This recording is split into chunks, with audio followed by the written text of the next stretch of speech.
Welcome everybody to this webinar on how to leverage comprehensive PBR to build a brighter future. This webinar will be an hour long, including a live Q&A portion at the end. During the presentation, feel free to drop any questions that come up for you into the Q&A function, which I believe should be located near the bottom of your screen.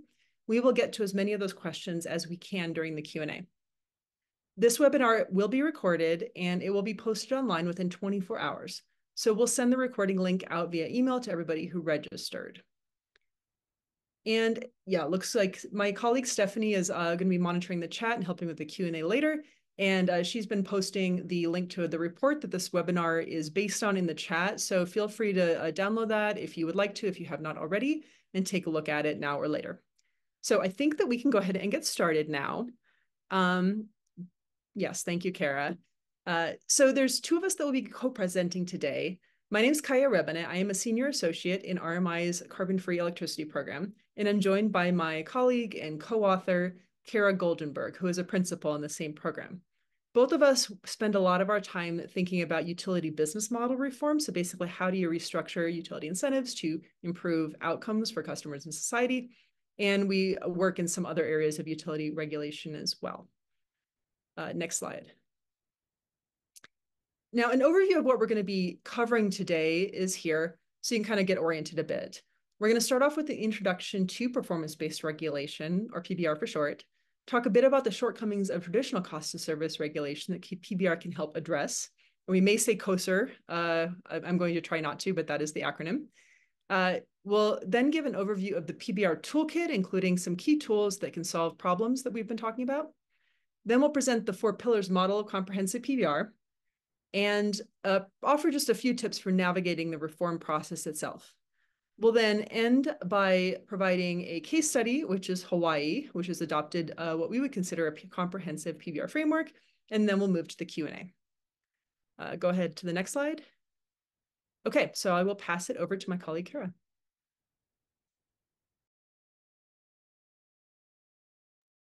Excellent. Thanks so much, Kaja. So as Kaja mentioned, I'm going to provide a brief description of what PBR is and explain how we think about the differences between incremental and comprehensive PBR.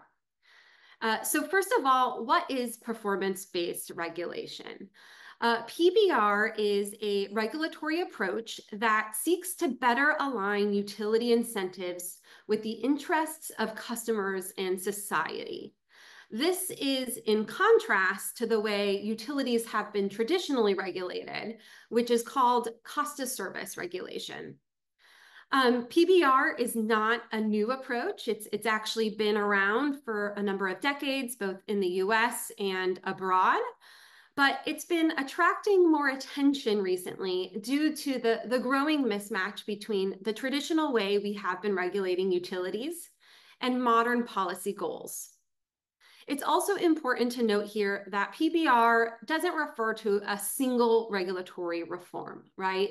But it actually includes a range of regulatory tools. Given this, different states and utilities can have very different PBR frameworks, depending on the types of reforms that they adopt, as well as the designs of those different reforms.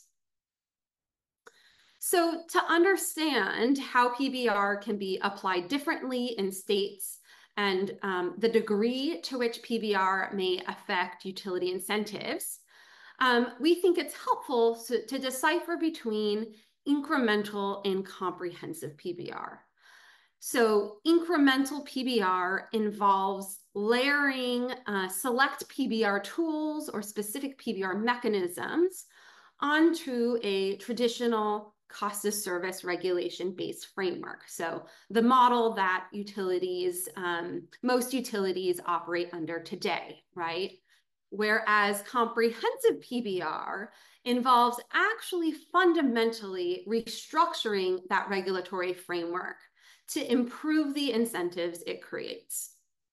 So I know that's a little abstract, so I'm going to try to describe this using 2 different metaphors. So thinking about headwinds and tailwinds, right? The traditional regulatory model, cost of service regulation, creates headwinds that discourage utility from moving in the direction that would yield the greatest benefits to customers and society. Incremental PBR then adds tailwinds that help counteract those headwinds, right? And it does this by creating new incentives that can help counteract the impact of the perverse incentives created by the traditional regulatory model. However, it does not fundamentally change those incentives. On the other hand, comprehensive PBR helps resolve the headwinds themselves by intentionally creating new incentives to remove those perverse incentives. Said differently, and perhaps for those who are more, food-oriented like myself, these two different approaches could be thought of as two different strategies, for example, to fix a recipe for a lemon cake that turned out too sour. The next time you bake that cake using that recipe, you might layer on a coat of sugary icing to counteract that sourness, right? And that would be akin to the more incremental solution. Alternatively, you could address the cause of the problem itself by reducing the amount of lemon juice you pour into the batter, the more comprehensive solution. And in this case, you might not even need that icing or just less of it. And it's important, though, to say that, though comprehensive PBR can have a lot of benefits, it's not always better or the right choice for every state and jurisdiction. It likely will more fully address problematic incentives created by the traditional model, but incremental PBR also can offer certain benefits. For example, incremental PBR can be simpler, so it typically takes less time to develop and implement. Incremental PBR also deviates less from the traditional model, so its outcomes may be less risky or easier for regulators and stakeholders to predict. So that said, comprehensive PBR, a well-designed framework, generally would be thinking of a more higher risk but higher award endeavor rather than sticking with incremental reforms, though incremental reforms also could have a role in a state's journey to PBR. And with that, I'm going to hand it back to Kaja to talk a little bit more about the shortcomings of the traditional regulatory model. Thanks, Cara. You can go to the next slide. So the traditional model does create a number of suboptimal outcomes, and I'm going to talk about 6 of them. These are gold plating, CapEx bias, the throughput incentive, risk aversion, resistance to third-party and customer-owned solutions, and insufficient attention to key outcomes. Next slide. So the first 2 of these are gold plating and CapEx bias. These are 2 perverse incentives that are really closely related because they come from the same place. They're both created by how CapEx, or capital expenditures, and OpEx, or operating expenses, are traditionally treated when determining the utility's revenue requirement. Specifically, CapEx is added to the utility's rate base, which is depreciated over time, and the utility is able to earn a return for its investors on the undepreciated balance of that rate base. OpEx, meanwhile, is treated as a pass-through item. And as a result of this differential treatment between CapEx and OpEx, CapEx represents a profit opportunity for the utility, while OpEx, for the most part, does not. Next slide. So basically, here's the difference between these 2 perverse incentives. Gold plating is specifically the incentive to increase CapEx, to increase that category of spending, while CapEx bias is the incentive to substitute between these. So if you have $1 and you could spend it on a utility program or third-party contract or something else that would be considered OpEx from the utility's perspective, if you can instead put it into a long-term investment, maybe some infrastructure or something, that could be CapEx instead of OpEx. So CapEx bias is the incentive to make that substitution between those 2 categories. Next slide. Now, gold plating and CapEx bias have quite a range of different potential consequences, and we discuss a number of these in the report. But here's just a couple of examples of each of the types of things that can happen because these perverse incentives are in place. So because of gold plating, for example, a utility may propose projects that are pricier than they need to be. It may also not fully leverage its existing assets, as one example, advanced metering infrastructure that's already deployed on the system, to avoid the need for new projects and new spending. Due to CapEx bias, for example, it may propose to build its own new generation rather than purchase power from a third party, and it may prefer traditional projects such as poles and wires, grid upgrades over non-wire alternatives. Next slide. The third of these suboptimal outcomes is the throughput incentive. This perverse incentive encourages the utility to increase the amount of energy it sells. And the throughput incentive really arises from the mismatch between the utility's cost structure and its rate structure. Now, what do I mean by that? If you think about utility costs, like say an electric utility, a lot of what it needs to spend is on long-lasting infrastructure like poles, wires, substations, customer meters, generating plants, that kind of thing. And most of those costs are fixed in the short to medium term. In the long term, it could build more or less poles, wires, et cetera. But in the short term, basically, the grid is what it is. And as usage goes up and down on a day-to-day basis, that infrastructure doesn't change on a day-to-day basis. So that's what it means that they're fixed in the short to medium term. So as an example, as a residential customer, if today I decide I'm going to take a really long hot shower using my electric water heater and I'm going to leave all my lights on all night, my usage will go up. But the utility is not going to build more poles, wires, et cetera, today to address that increased need. Those things are going to stay the same.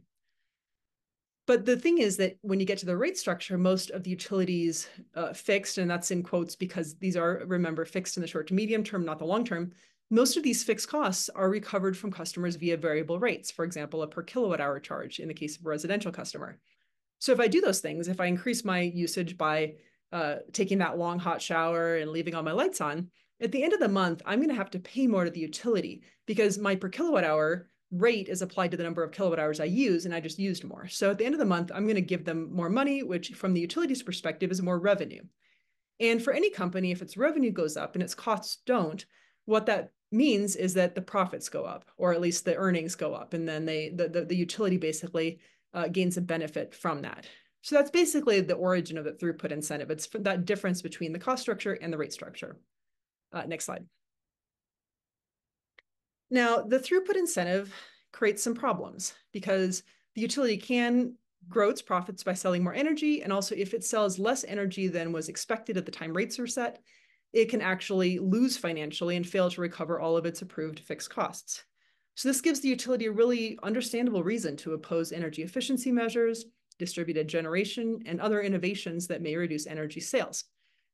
Now, the obvious solution to this dilemma may seem like it would be to just make the rate structure match the cost structure. So, why have them be different? Well, that certainly is one thing that can be done, but it's not a good idea. And the reason for that is that while that would address the throughput incentive itself, it creates a number of other problems. A rate structure that features higher variable rates and lower fixed rates can have a number of benefits. These include encouraging customers to conserve energy because in my example, if I do all those silly things that I just described, I'm gonna have to pay more at the end of the month. So that gives me a financial disincentive not to do that. Higher variable rates along with lower fixed rates can also encourage customers to adopt distributed generation. It empowers them more to control the size of their bills because there's something they can do about how much they pay. It also encourages customers to make more economically efficient decisions.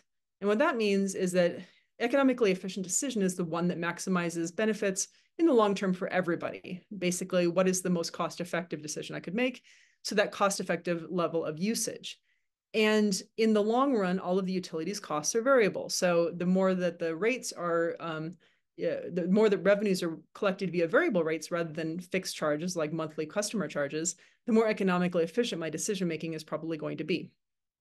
And finally, rate structure with higher variable rates and lower fixed charges can also be used if it's well designed to promote social equity because users or rather customers who use more power oftentimes, not always, but oftentimes will be the wealthier ones. They may have the bigger house, they may have more gadgets, et cetera. So a rate structure, if it's well designed, can actually also support social equity.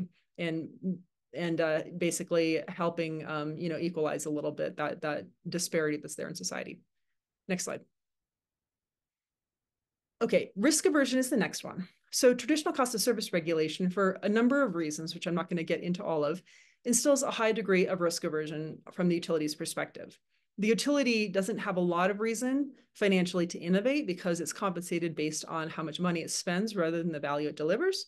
And if a utility tries something new and fails, its regulator may disallow the recovery of those costs.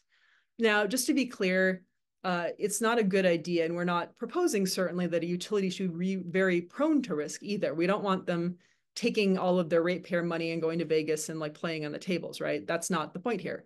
But if there's too much risk aversion, it can get in the way of much needed innovation to solve real problems.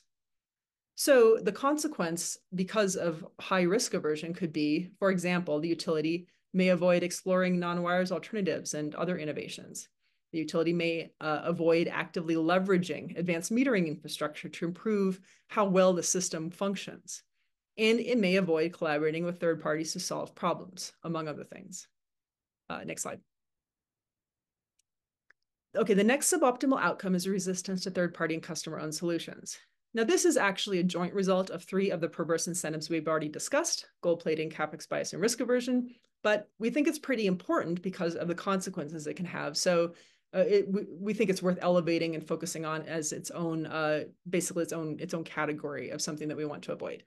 Because these types of solutions sometimes are actually the best solution. They may be the most cost-effective. They may provide better quality service.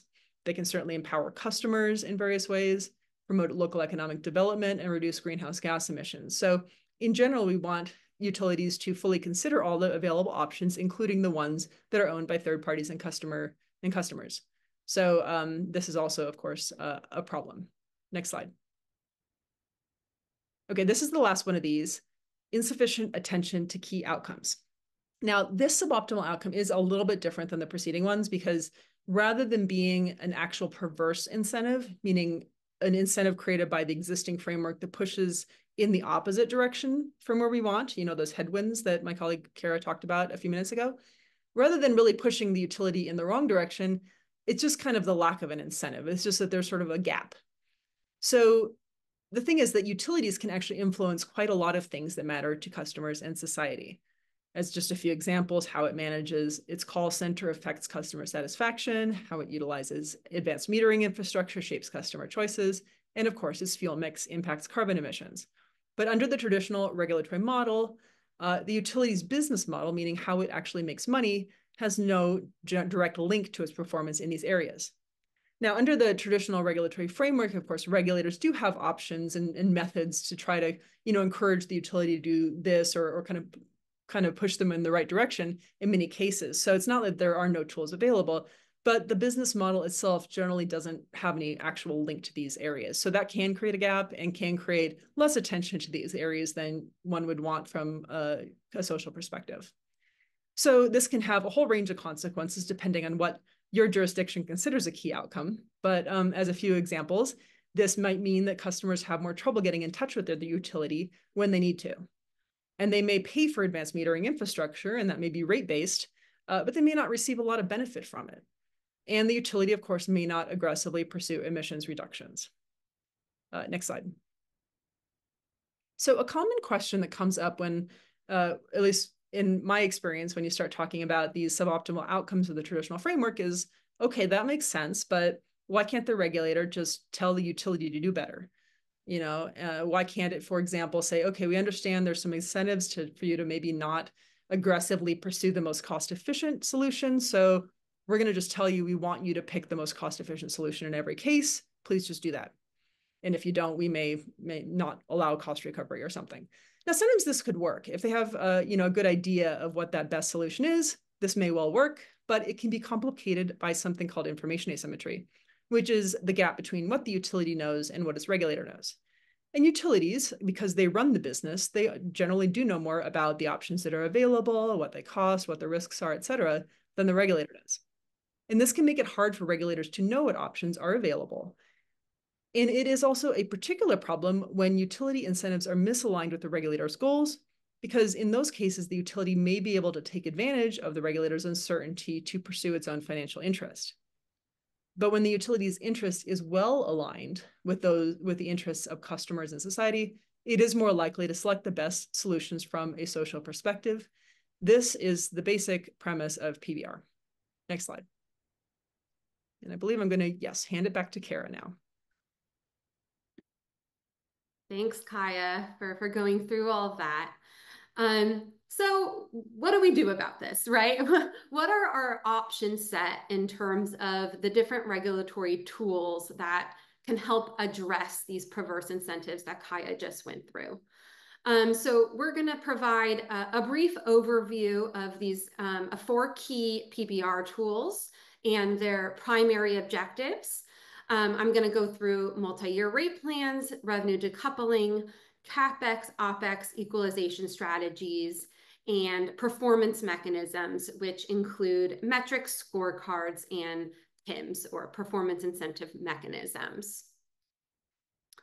So first, multi-year rate plans. The main objective of multi-year rate plans is to create a cost containment incentive for utilities.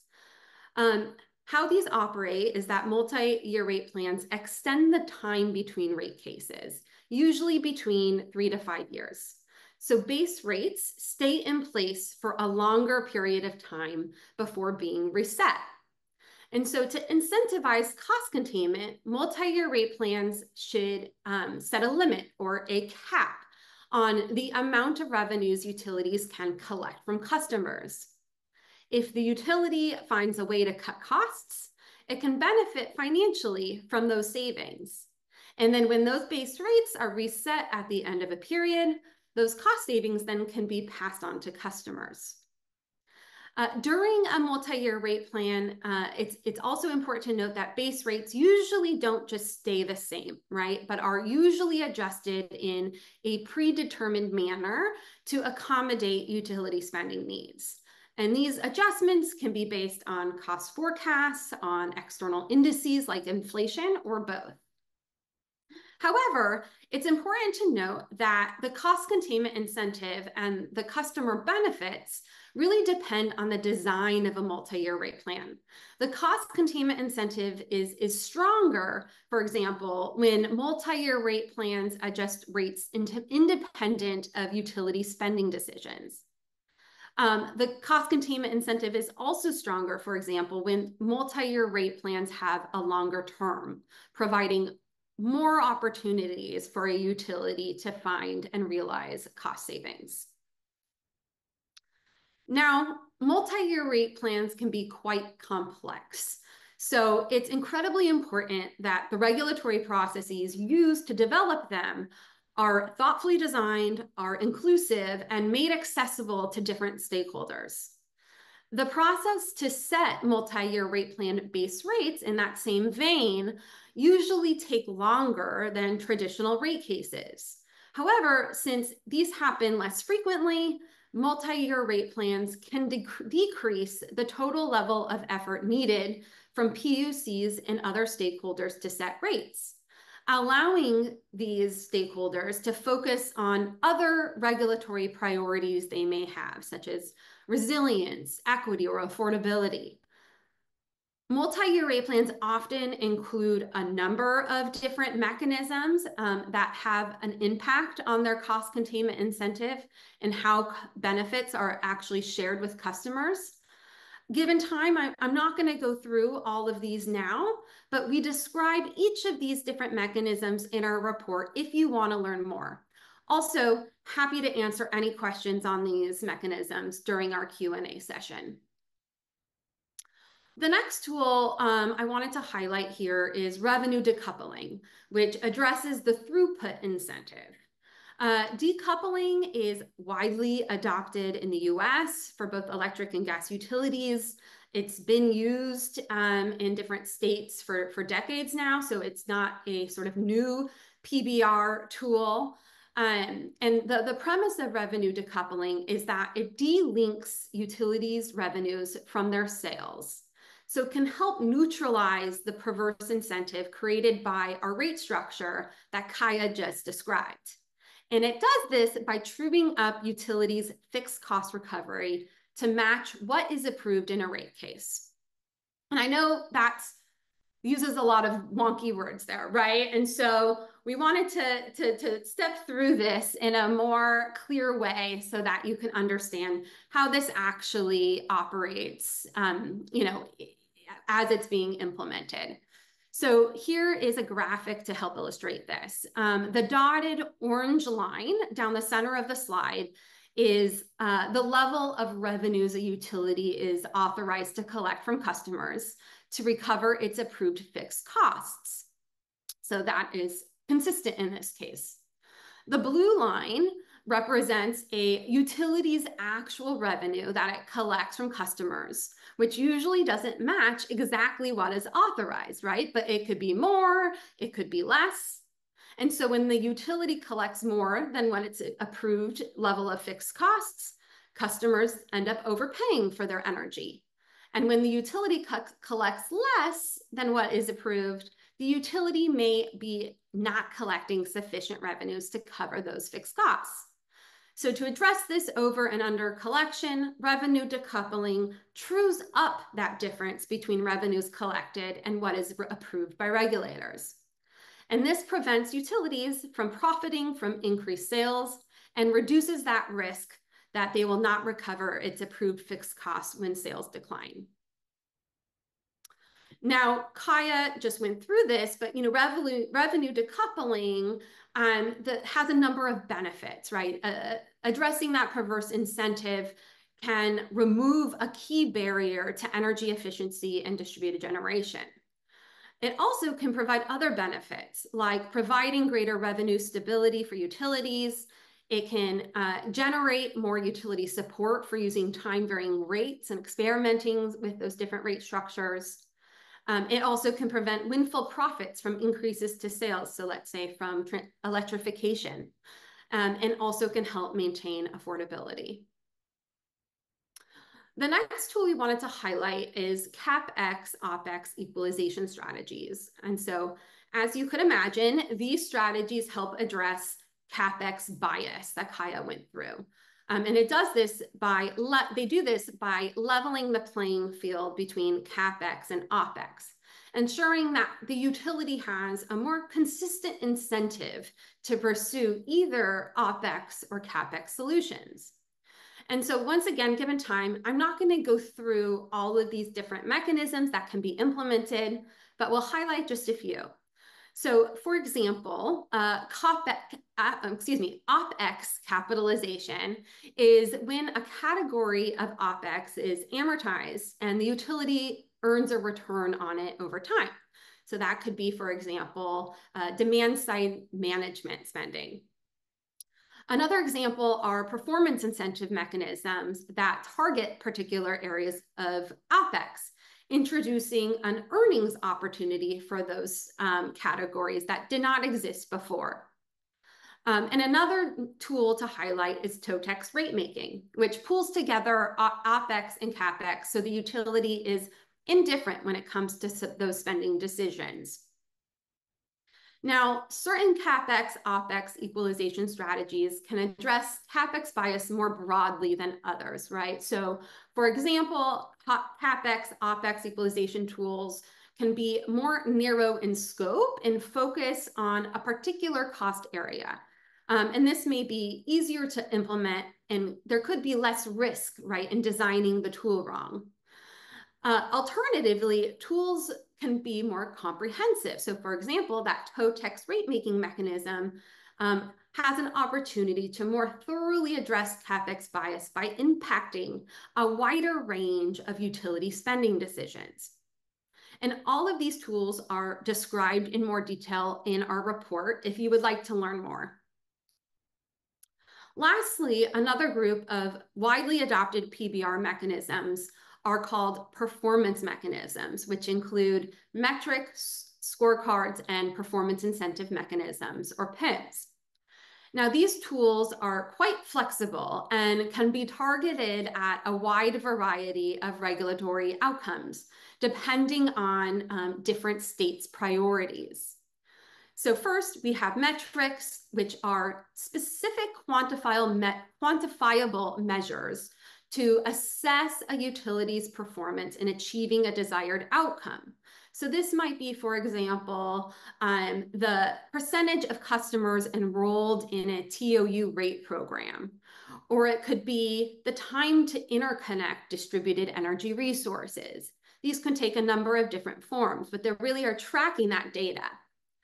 Scorecards then pair these reported metrics with targets to help anchor that data and help with the interpretation of that data. And then performance incentive mechanisms combine a metric with a target and a financial incentive.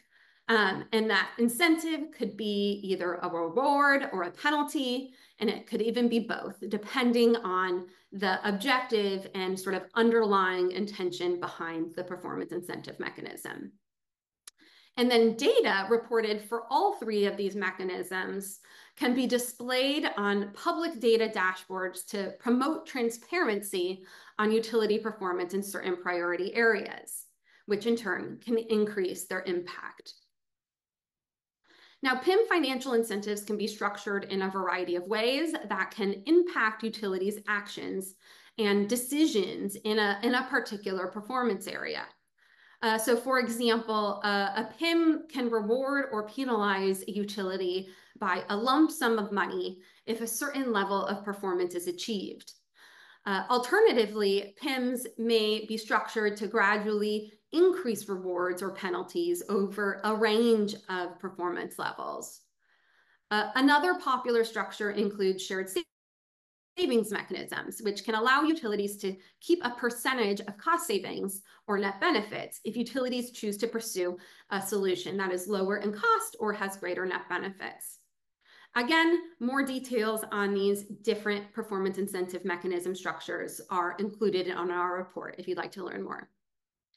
And with that, I'm going to turn it back to Kaja to talk through our 4 pillars model of comprehensive PBR. Great, thanks, Cara.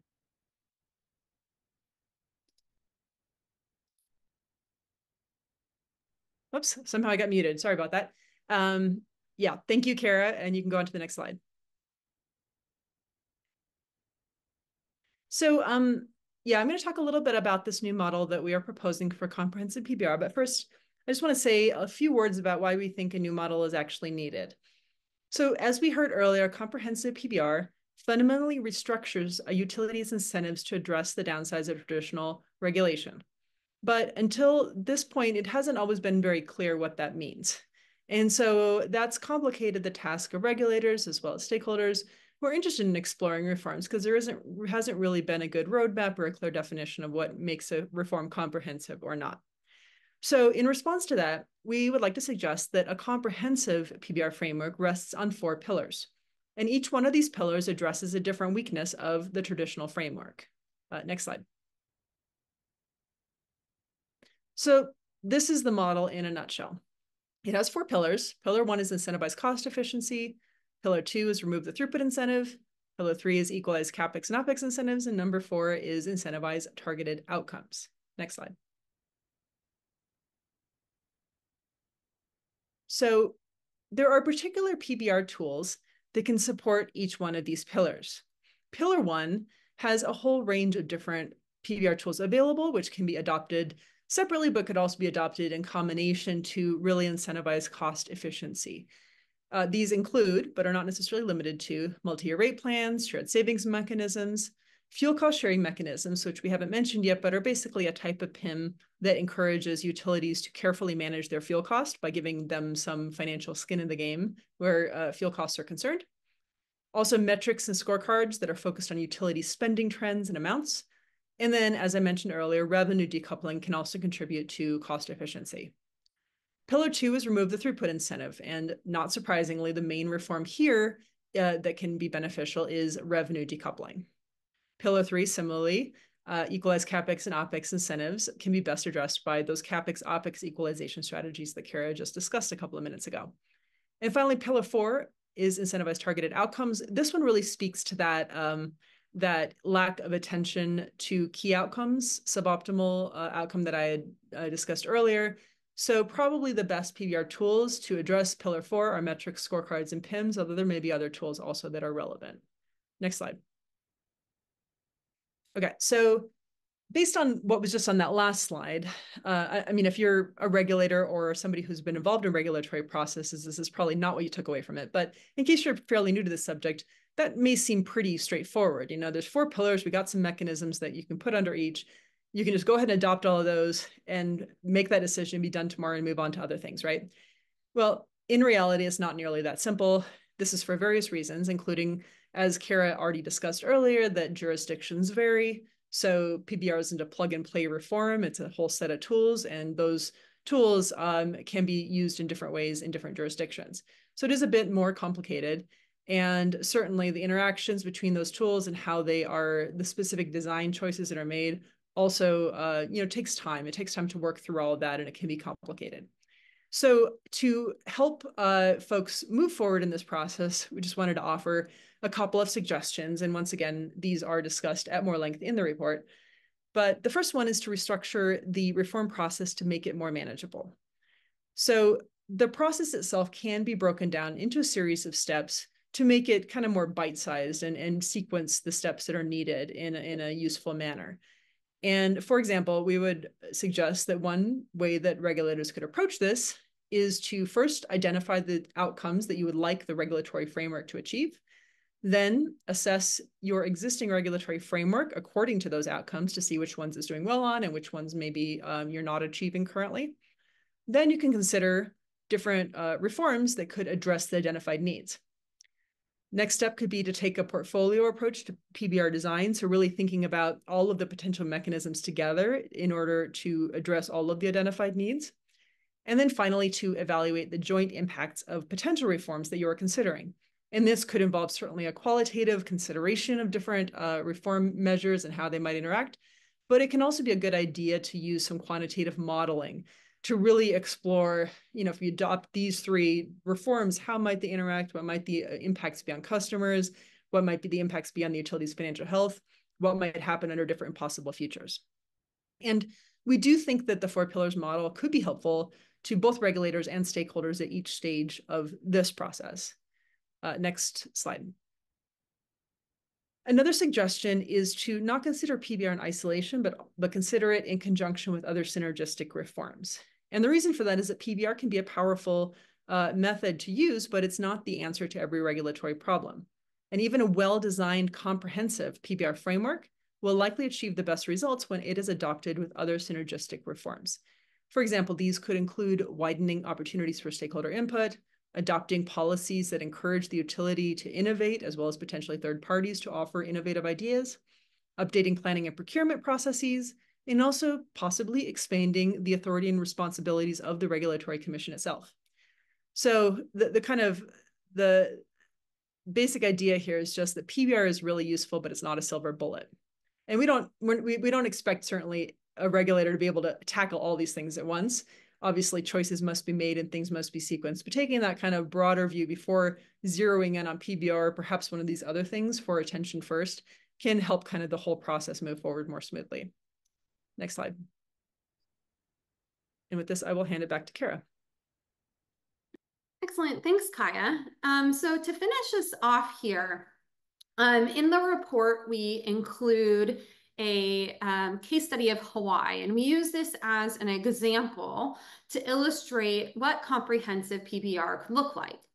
In our view, Hawaii has implemented one of the most thorough overhauls to traditional cost of service regulation in the US and provides a real-world example of how different PBR tools can be combined into a comprehensive framework. So some context on Hawaii before describing some of the PBR mechanisms it has implemented. Hawaii's PBR framework applies to the state's 3 investor-owned utilities, together known as the Hawaiian Electric Companies or Hawaiian Electric. And the Hawaii PUC has had years of experience with PBR, specifically more incremental PBR reforms, before taking on a more comprehensive approach as it did when it adopted a new PBR framework in 2020. And, you know, the impetus, right, for taking a more comprehensive approach was to better support the state in pursuing its ambitious clean energy goals, while at the same time containing utilities costs and supporting affordability, alongside encouraging distributed energy resource deployment, as well as supporting innovation in the utility sector. And so Hawaii was a state, you know, where the incremental PBR reforms they adopted evolved over the years, but they really saw a case for adopting a more comprehensive framework to reach its goals. So in support of Pillar 1, as I said, you know, affordability and cost control was top of mind as Hawaii pursues their 100% renewable energy goal. So the Hawaii PUC prioritized incentivizing cost containment across a set of PBR mechanisms that it ultimately adopted. And so you can see them all listed here. These include the design of the multi-year rate plan in the state, especially how the annual revenue adjustment, the mechanism that adjusts the utility revenues throughout the multi-year rate plan period, how that was designed. It really prioritized containing utility costs. Another sort of novel mechanism that the Hawaii PUC adopted is considered their collective shared savings mechanism. And that was to encourage additional cost savings, specifically cost efficiency for those costs that are not covered by that annual revenue adjustment that I just described. And this covers fuel expenses, purchased energy and capacity costs, as well as costs of sort of new, larger projects that are built in pursuit of the energy goals that Hawaii has. In support of that second pillar, Hawaii has had decoupling since 2010. So they've had, you know, over a decade of experience with that regulatory mechanism. This was one of the first PBR tools to be adopted in the state and continues to be in existence and implemented today.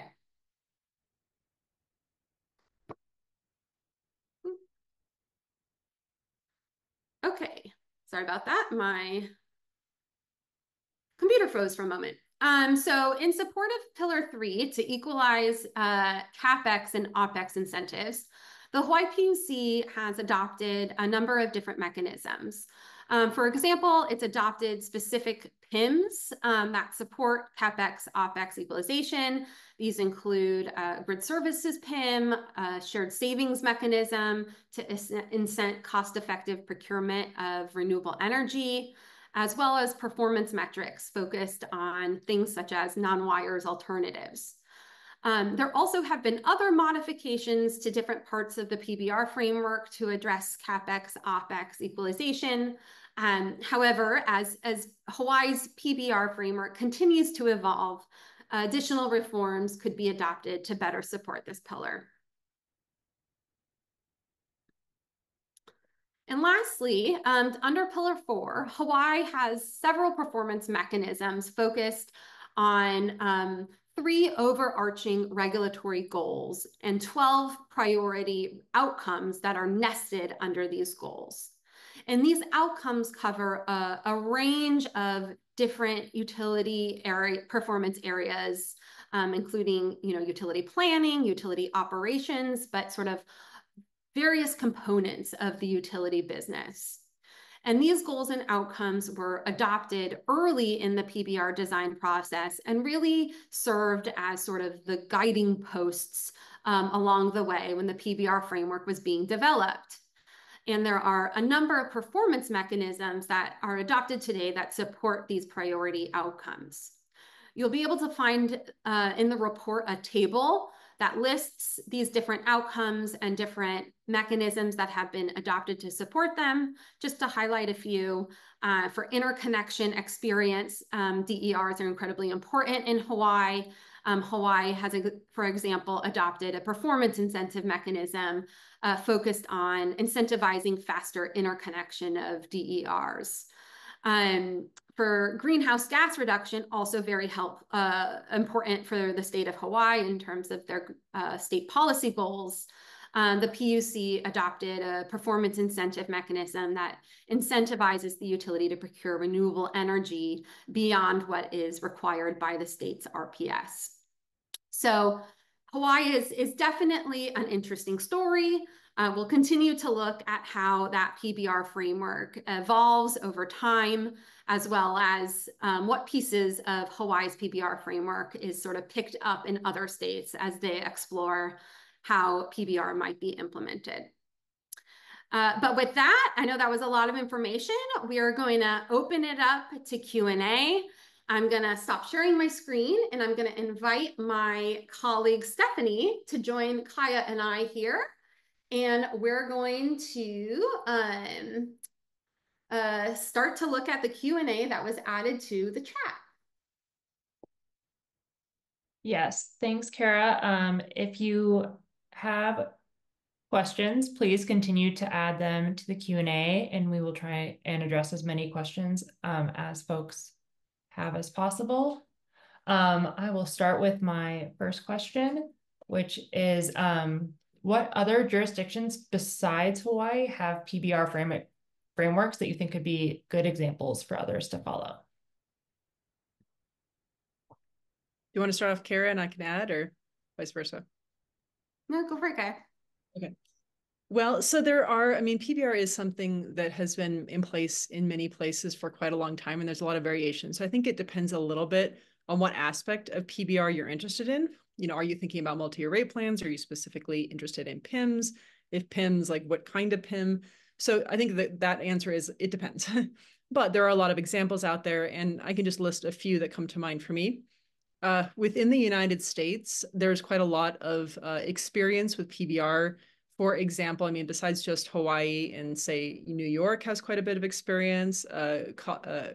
Illinois recently has been exploring and expanding its set of metrics and other things. And there's quite a lot of other jurisdictions where there are potential examples that you could follow. Internationally, also, you can look outside of the US. And for example, for multi-year rate plans, I might recommend checking out, especially if you're looking for a multi-year rate plan with like an externally indexed revenue cap model or price cap model, which I realize we haven't defined those terms, but basically a mechanism that adjusts revenues that come in through base rates based on an external index. If that's more what you're interested in, you could look to Ontario in Canada, or Alberta for that matter. Also, in the UK, there's a well-known PBR framework called RIO, R-I-I-O, which the UK regulator, Great Britain, technically Great Britain's regulator, has had in place for a number of years. And that has a number of different features, from PIMs and multi-year rate plans to other types of PBR mechanisms. So I think there's a lot of examples out there, but it depends on exactly what you're most interested in. Cara, do you have other thoughts on that question? No, thanks, Kaja. All right. The next question I have for you both is, can you give any examples of how these performance-based regulations in Hawaii have successfully changed utility behavior? Sure. Yeah. So there's a few examples I could point to. That DER interconnection PIM that I highlighted, that's been quite effective. Interconnection time for customers has significantly declined over the last several years. And I got the opportunity to speak with someone who was at the utility and actually learn from him the type of changes they made within the company to drive those changes. And so that is sort of like one example of how a specific performance incentive mechanism has really changed how the utilities engage with customers and their processes and operations. Another interesting example to point to is what you hear on the utility earnings calls. And so for those who may not be familiar, investor-owned utilities usually have pretty regular meetings where they talk about sort of, the performance of the utility. And so those calls, listening into them, they've shifted over time to be less focused on, what are the sort of capital investments we're planning and what does our spending look like, but more focused on, okay, here are the operational changes we're going to make to be more efficient. These are the opportunities we see on the horizon, for example. So a very clear shift and like the mentality, right, of the utility and how they think about doing business. Great. Thanks, Cara. My next question is, what are key factors that have kept regulators from adopting PBR so far in the US specifically? I mean, I can take a first stab. I mean, with the caveat that I don't have I don't know what every regulator, is thinking. So I don't know for sure, but it seems like I think a lot of it has to do with being used to the model that's there. That's one thing. Kind of not necessarily knowing about the experience in other jurisdictions, especially outside the US. I mean, regulators oftentimes are understaffed and overloaded with a lot of things, and it can be a challenge just to kind of keep up with the usual set of proceedings. And so trying to kind of go out and learn about something totally new or access kind of lessons learned from other jurisdictions can be a challenge. Also, there are some structural issues in the US. Sometimes the commission itself may not be empowered to do what we might think it might want to do, or what it might want to do, because the state hasn't, through legislation, defined its scope in its authority in a way that really lets it kind of focus on the things that it might need to focus on. Even some things that we would consider problematic may be enshrined in state statute, and for that reason difficult for the PUC alone to fix. For example, like a fuel adjustment clause that passes fuel costs entirely to customers through a rate rider. That is not great from a fuel cost management perspective, but it may be something that the PUC in a particular state can't change because it's in state statute, or at least can't change without going to the legislature and requesting a change in statute. So I think that's part of it. There's also certainly, there's other reasons I could go into, but I think I'll stop there. Yeah, great. Thanks, Kaja. The next question I saw was, I guess, one, does RMI work with state regulators or legislatures to help them develop PBR regulations? And what other organizations can provide that technical expertise to help states implement these ideas? Cara, do you want to take?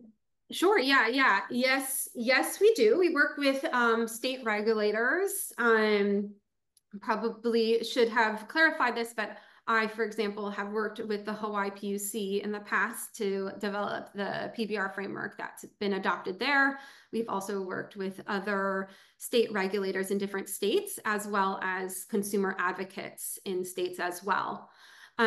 We've helped inform state legislation. We don't do lobbying at RMI, so our influence there is, we try to be provide expertise and education and help inform and shape legislation. And so, yeah, there's definitely a lot of opportunities for us to sort of engage with energy leaders across states to ensure that they're considering PBR design and the major objectives that we went through today. Other organizations, right? Regulatory Assistance Project also provides this technical expertise. There are also a various number of private consulting firms that also are hired by regulators as well as, of course, utilities to support them in PBR discussions. Yeah, and I'll add one thing that I don't think that Cara just mentioned, which is that we also do have some funding available to do kind of short-term limited support for both regulators and advocates to advise on particular, say, technical issues and that kind of thing. So there's a potential for that. So if you're somebody that's interested in that, I'd suggest reach out to us and just see whether, it's something that we could assist with. Yeah, great. Thank you. I think the next, a lot of Hawaii questions. I'll just say that. lots of Hawaii questions. Yeah, maybe Stephanie, I just saw one from that came in a little bit ago about sort of the cost savings in Hawaii and what that looks like in comparison to what might have been sort of the scenario without PBR. Because I think that's a really good question, right? And as I hope we emphasized, the design of these regulatory mechanisms, especially multi-year rate plans, really do matter in terms of how cost savings are incentivized. And so Hawaii did the interveners there, or stakeholders that engaged in the regulatory process. There was a lot of financial modeling that was done to understand what rates might be under the status quo at that time, and then what they may be under, the different PBR reforms that were being considered, and the different designs of those reforms. And so, stakeholders were able to go into that new multi-year rate plan period with more confidence because of that modeling that, okay, this are going to leave customers better off. And in addition, at that time, Jay Griffin was chair of the Hawaii PUC, and his sort of number one goal was to provide day one savings to customers. And so that was very much part of the framework and an important objective. Awesome. Thanks. And then one more question I saw. Can the toolkit for PBR include model legislation and that to direct comprehensive PBR in addition to regulation? Yeah, we actually have developed model legislation for PBR. It's a bit old now and likely could be updated based on some of this recent thinking that Kaja and I have been doing, but happy, Claire, I think that was, to, if you want to reach out to me, happy to follow up with you on that.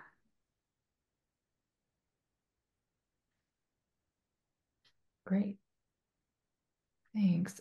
We also had questions on if there were any PBRs or examples of PBR that's resulted in reduced greenhouse gas emissions.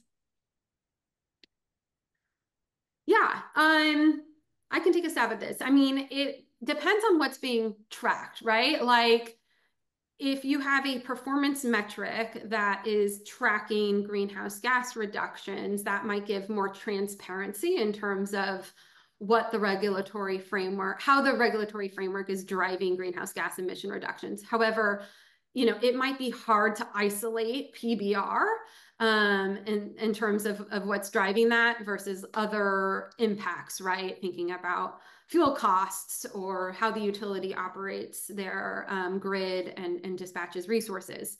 But I think, performance incentive mechanisms, for example, are a very direct way of incentivizing greenhouse gas reductions, very directly in terms of saying, okay, here is the goal that we want you to achieve. And, here is the incentive, either a reward or penalty or both if you don't. And so if that is really a key priority for your PBR framework, a performance incentive mechanism is likely going to be the most effective approach, although other PBR mechanisms are likely to affect greenhouse gas emission reductions indirectly as well.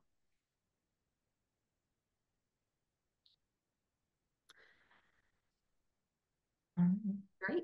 Well, I think, Stephanie, it looks like we're at time. Yes. Yeah, there's a question maybe that we can take quickly, I think, and then we can probably wrap. Yes. Let me see. My last question.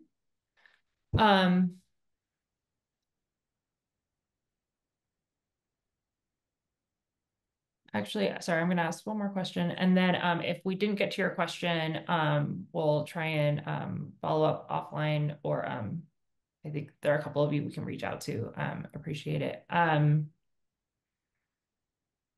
one person had a question on it. It seems that utilities disregard penalties for PIMs as the cost of doing business.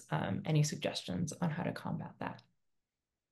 Yeah, I mean, I think the biggest thing is that the size of both a reward or a penalty really matters. And also its achievability. So when you're designing a PIM, it's important to think about right-sizing that incentive and designing it in a way that will basically help achieve your desired outcomes. That has to do with the structure of the incentive and also its size. So if the incentive's too big, of course, either the customers are going to be overpaying for a reward, or potentially the utility will suffer too much of a financial loss if it's a penalty, if it doesn't achieve a goal. So, there's a downside in each case. So really, it's important to try to maximize the social benefit of that incentive. So there is some work that goes into figuring out what the right incentive size is. You can approach that task in various different ways, but like one tip that we could share is that you don't have to move to a PIM right away necessarily. It can be a good idea to establish some baseline data initially to figure out like what performance looks like now on that particular metric and what's normal and what's maybe extraordinary, and figure out kind of, the structure and the size of the incentive based on that. Also thinking about how a particular incentive, no matter how that incentive is structured, like what that would mean in terms of financial impact to the utility, translating it, say, into basis points and earnings can be good, because generally, utility management will, pay attention to something if it makes a big impact there. But if it's just kind of like a tiny little pot of money or really hard to achieve, it may not, have the same impact. So really right-sizing that incentive, I think, is important. Great. Thanks all. Again, thank you for all of your questions. We'll try to get to a lot of them, and we can try and follow up. And please feel free to reach out with any follow-ups. Excellent. Thanks so much. Have a great rest of your days.